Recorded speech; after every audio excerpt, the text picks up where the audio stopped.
Well, unfortunately, you all have to look into the sun, because all of the action that's going to happen between June 30th and July 1st is going to happen out there.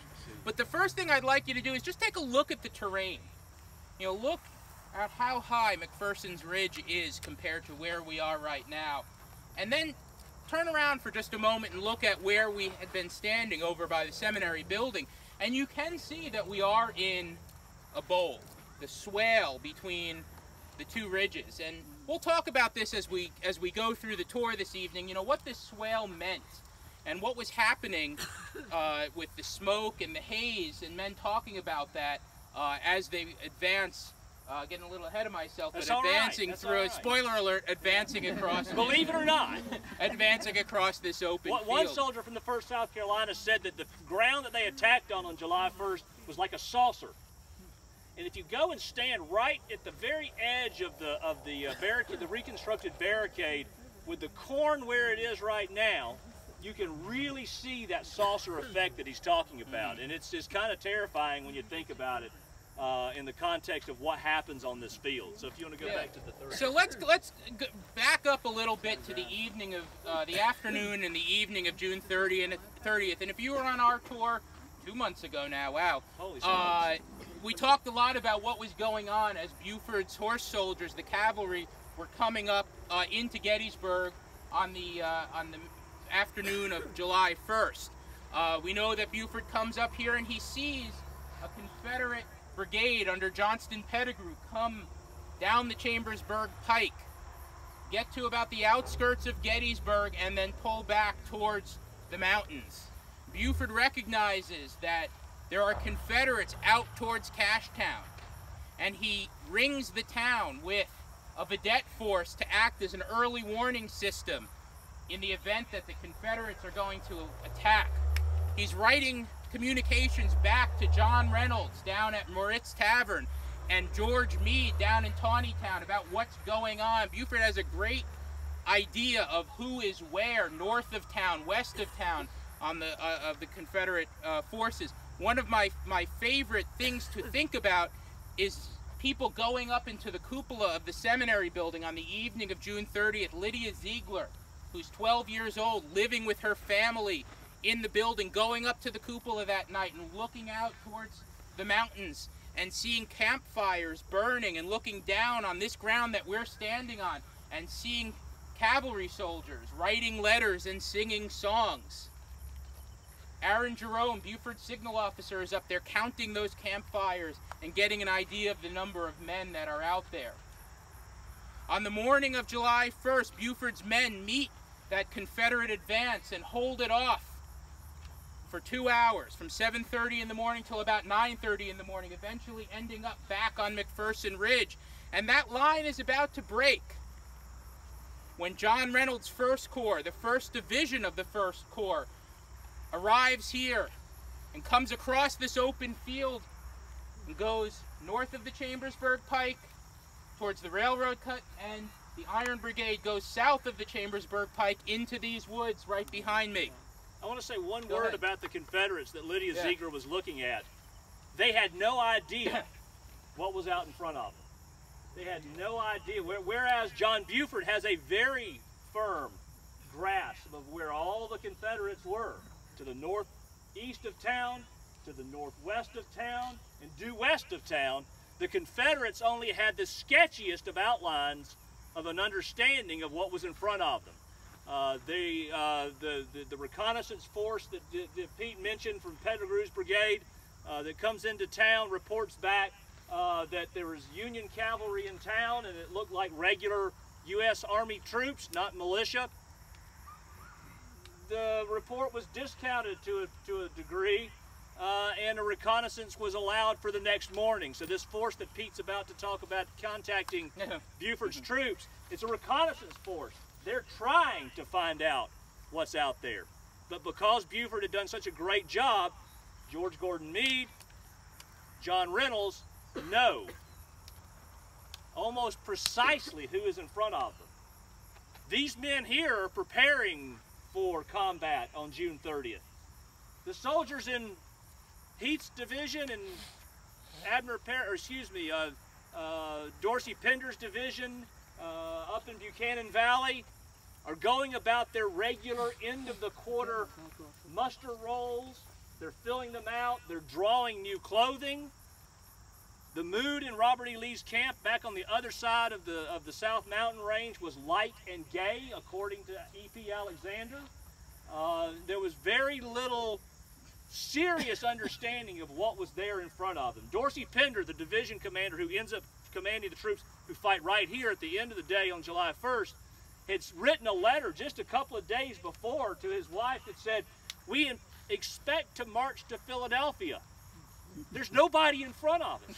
And he's not the only one that says this in the Confederate Army. Jubal Early. Jubal Early thinks this.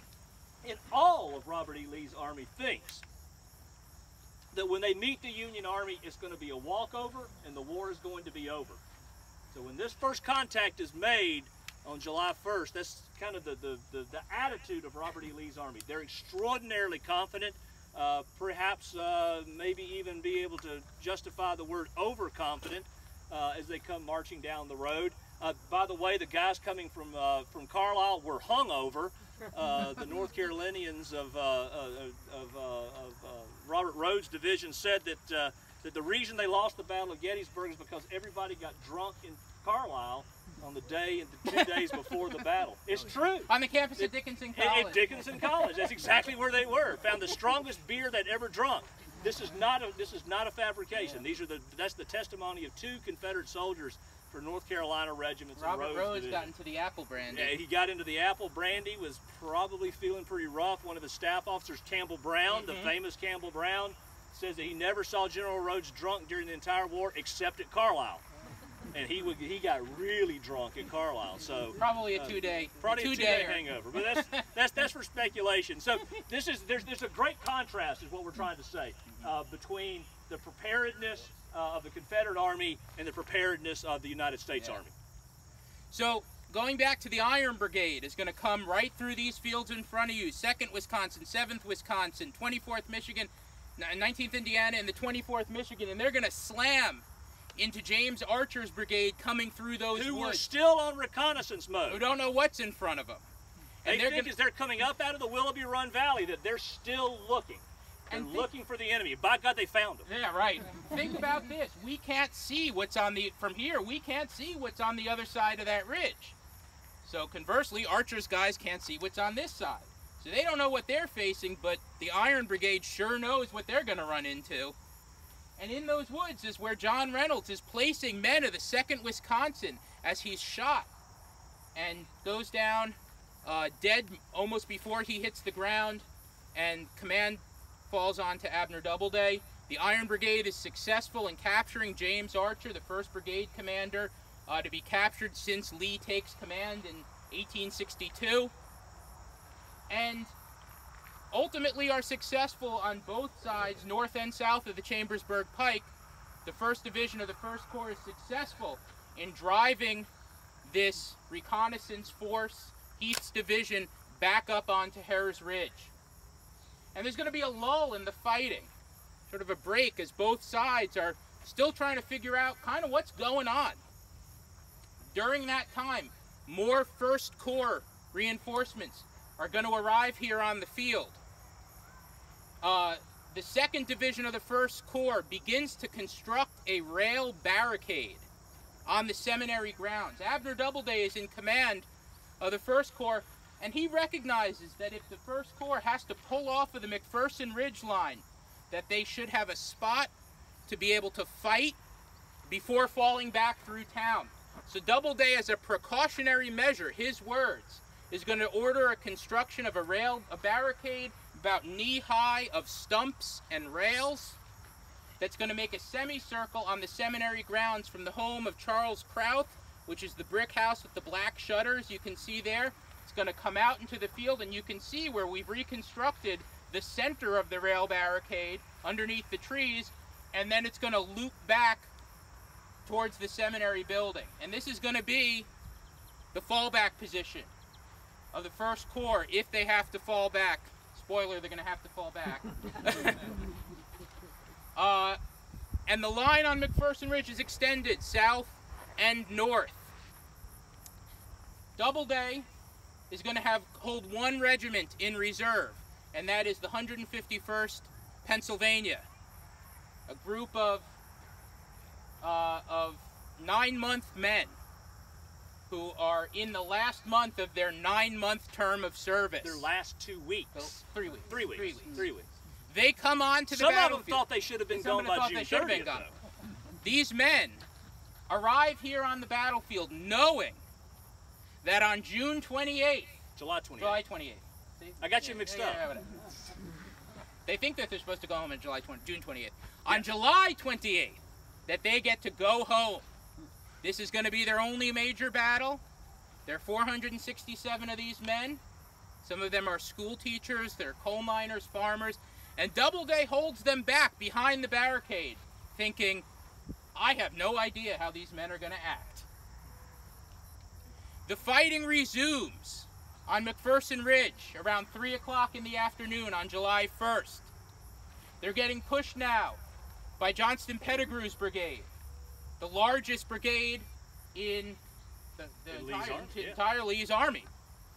As the 1st Corps line on McPherson Ridge begins to crumble under artillery fire from Harris Ridge, under this infantry advance, the 151st Pennsylvania is going to come out from behind the barricade, advance across this open field, and into McPherson Woods. And the men of the Iron Brigade, the men of the 3rd Division of the 1st Corps to the south, think that the 151st is coming to relieve them. And in fact, the 151st covers the retreat of the Iron Brigade off of McPherson Ridge back to the barricade of rails. And let's remember that this fighting that Pete is now describing has started at 7:30 in the morning. And by the time the action that he's talking about takes place, we're looking at about 3 o'clock in the afternoon.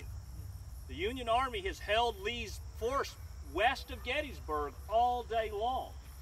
And because of Doubleday's decision to place these troops in a second position on Seminary Ridge is going to buy even more time for George Gordon Meade.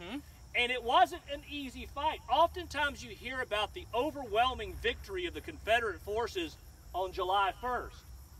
Well, they do finally, at the end of the afternoon of July 1st, spoiler alert, push the Union troops off of Seminary Ridge and off of the plains of Gettysburg north of town, but it cost them a lot. It cost Iverson's brigade of Rhodes' division about 65% of its men in casualties. It nearly knocks Pettigrew's entire brigade out of the fight. The largest brigade in Lee's army leaves 50% of their men or so dead or wounded in the woods between Willoughby Run and the top of McPherson's Ridge. The casualties in Archer's brigade are nearly 50%.